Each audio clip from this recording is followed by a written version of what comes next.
Alexi Lalas, Zlatan Ibrahimovic, Thierry Henry. So let's talk England then, top of the group. Did it in the end, won by 2-0. That man with a goal, Jude Bellingham, as well with a goal and an assist, Alexi. Thank goodness for Jude Bellingham.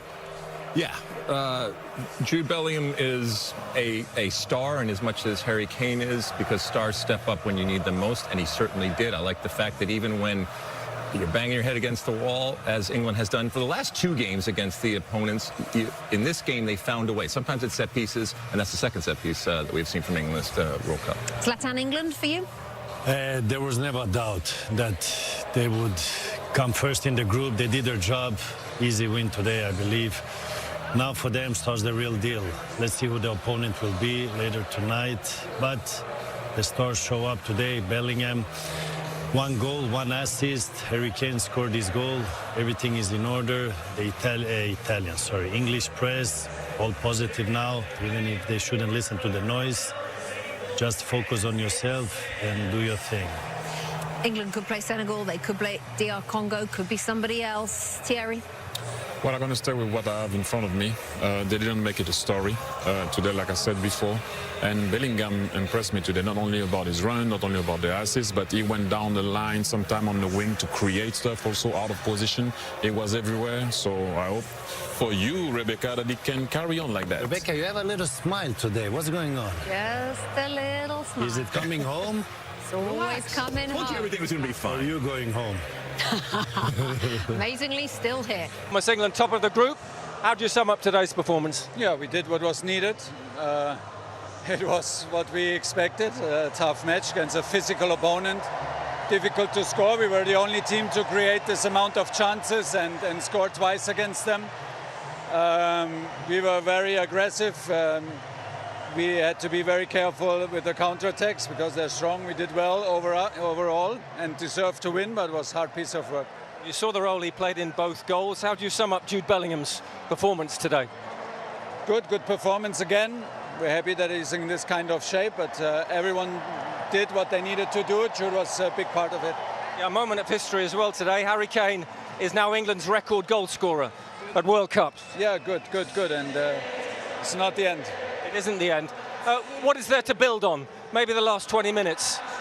No, there's more to build on. You have to get so many details right, and it's an aggressive approach that we take, and then to defend the one-on-ones. If you're like close to the pitch, you see it, and that's what it is. But the tournament starts again now in knockout.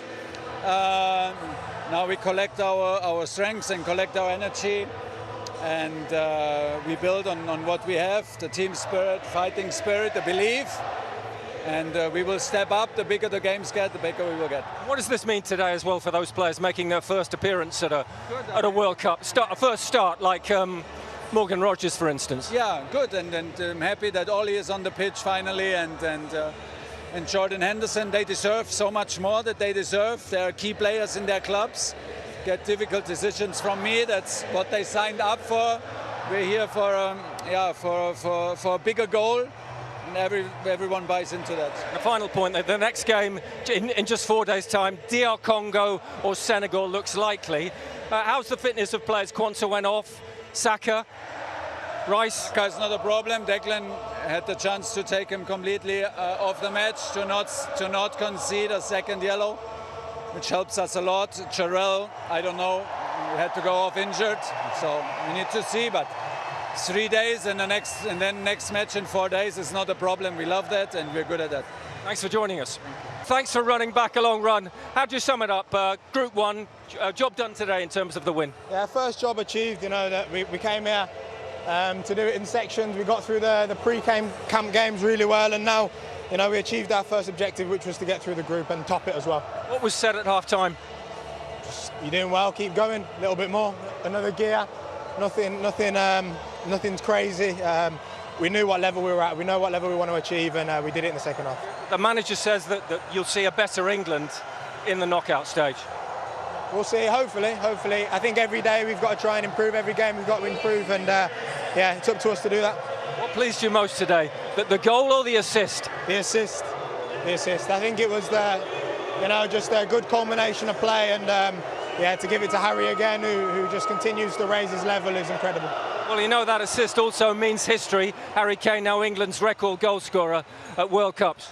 It's everything he deserves, you know what I mean? You see the effort that he puts in as a captain, you see how he leads us, his quality speaks for itself, he's the best. I think they're playing your song. I think so, I better go. Well done. Thank you.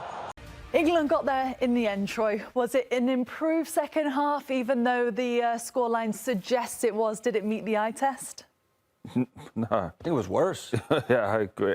No. Look, you got to be positive. Got the win.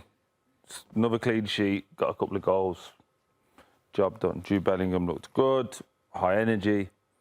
You gave a 4 at half Now time. tell us how you really Are you feel. giving a 4 for the That's whole how game? I really feel. What'd you give the second half? You gave a 4 for the first.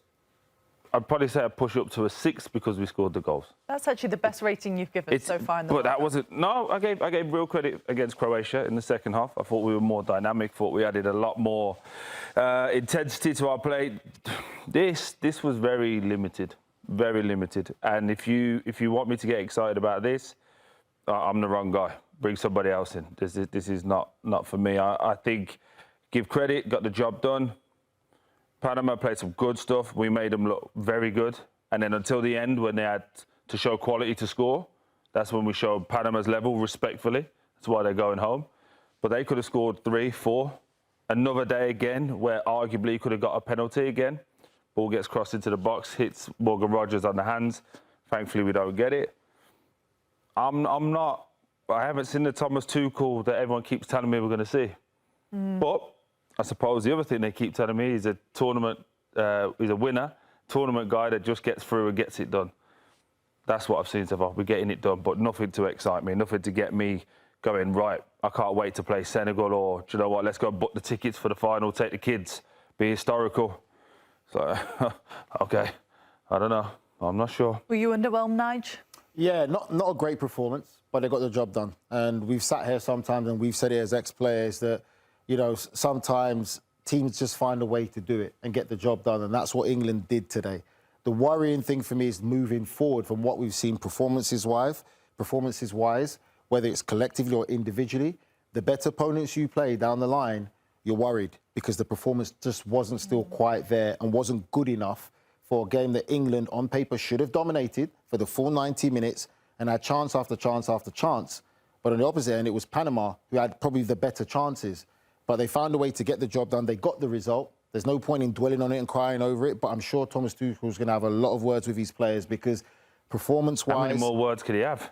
Well, for three games in, he's been speaking before the game, half-time, after the game, the days in between. But you could see by his facials and his reaction on the sideline and his demeanour, he was frustrated because he knows that these players are not playing to the level that they should be. And that is the worry moving forward. So that, for me, wasn't great, wasn't convincing, but they got the job done.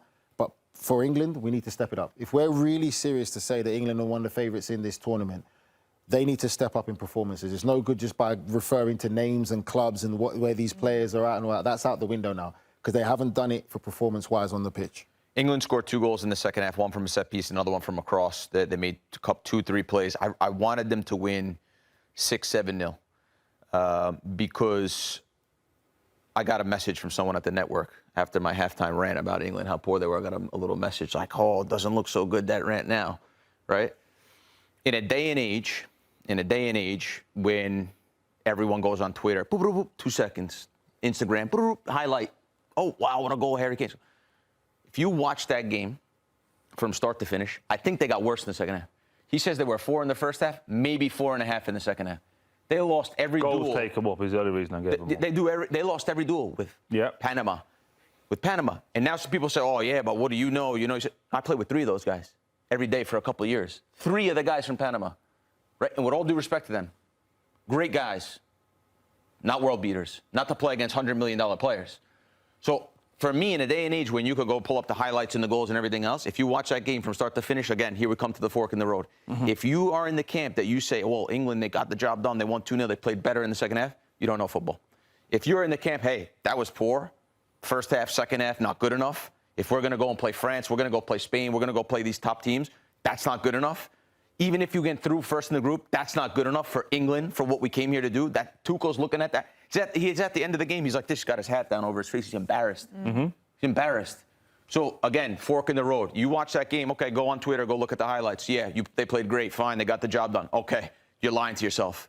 That was a really poor performance from start to finish. Isn't the only good positive, though, to be able to say, you know, at some point it's interesting because none of the teams have been that great, have they? Like, apart from Argentina and France, who else has been that good? I agree. But the problem you have is England are seen in that same high regard. England is seen as the top 3 or 4 favourites. Third favourite to win it. It's England, Spain, Argentina, and France. They're the fantastic four. But they have not performed to the same level, nowhere near the same level as Argentina and France have. So that's the problem. There's a big difference as well. For what you may say, only two teams are playing really well. I could probably say 10 teams have had one good game. We haven't had one good game yet. A 90-minute game, a body of work where you go, OK, that's who we are. That's the US had a great game against Paraguay. Yeah. But I'm saying Norway have had great games. Senegal, even Ghana had a great game against us. There's so many teams that can say, OK, that's the identity, that's who we are, that's what we're trying to do. One good thing maybe that you could take a positive is that they created some chances, but they were wasteful. That's the negative side. Here's just a look at some of the numbers of that, by the way, from Sofa. Forget that. You've teed this up the wrong way. This is my. I haven't seen it before. No, this is my graphic, so you just teed up the wrong way. Okay, go ahead. We've got 3 wingers who came on, right? Remember, Saka is coming back from injury, so I'll give him a bit of grace because it's his first start in about 2 months, a month and a half. Rashford, again, everyone after last game was clamouring for Rashford. Grella said earlier, 1A, 1B. Madueke, I'm just going to leave it alone before I get myself in trouble again. But forget all of the top bits there, the accurate passes. Have a look at the possessions lost. 14 for Saka, 20 for Rashford, 7 for Madueke. Now that's fine if when you're playing, you're being really insightful with the passes. You try little chances, flips around the corner. If you watch that game, Madueke when he first came on, kicked it past someone, kicked it out for a goal kick. And I'm meant to get excited. Rashford kept coming in on his right foot, wants to shoot. Oh, the shooting option's not on. I'll just kick it. Someone will be there. Like, so wasteful. And at the first half, I said it was about the 2 centre-backs and Elliot Anderson holding the game, dictating it, and giving these guys a platform. The second half, believe it or not, they actually got a platform because the ball was going out to the wide players better because Panama were getting a bit more confident, going, right, we could go and take them on. So there was more spaces, more 1v1s. They got worse. They got worse. So when you try and look after them and go, maybe they need to get the platform for a striker or a wide player to perform, when they got the platform, they went, oh, do you know what I can do? You know what they were, actually? They were arrogant and they were ignorant. And they thought, all I need to do is I'm quicker than that person. I'm going to run past them. I play for whatever club. I'm better than that person.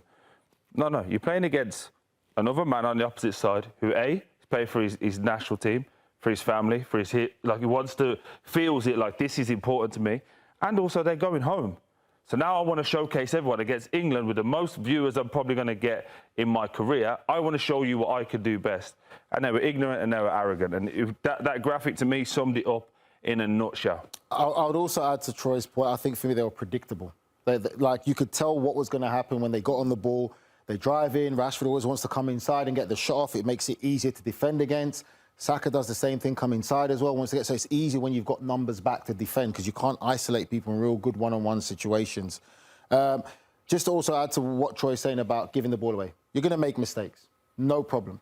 But I'll only give it from my point of view. Playing in centre midfield, in the generation I had to play against when you talk about the Torres, the Gerrards and all that, good coaches will tell you, listen, you want to be in that top level, you want to be respected as a player, 90 minutes of football, 2 halves. You can only give the ball away twice in the first half and twice max in the second half.